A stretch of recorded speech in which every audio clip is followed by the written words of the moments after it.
大家好，今日我想同大家一齊煲花膠、雪耳、無花果、紅蘿蔔豬展湯。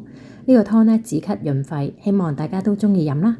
材料有水3000克、豬展1塊、紅蘿蔔3條、花膠4塊、無花果7粒、雪耳1個。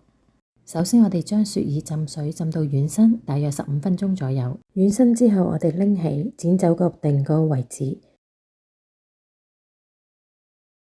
撕成小塊。再用乾淨嘅水最少清洗2次，清洗乾淨，隔出水分備用。花膠一定要前1晚浸，第2日先至會軟身。我哋首先將啲花膠剪到你鍾意嘅大細，將紅蘿蔔切小段，將豬展剪成1小塊。預備好晒之後，我哋用個細煲仔煲少少水，準備將啲豬展飛水。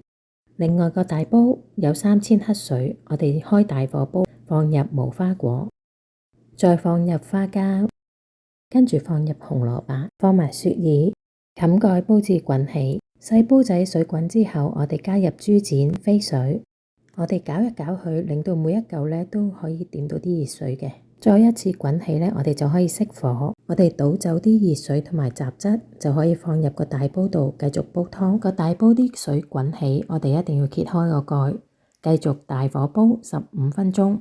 15分鐘之後轉中火，再加埋豬展入去，大約煲45分鐘就可以加鹽熄火噶啦。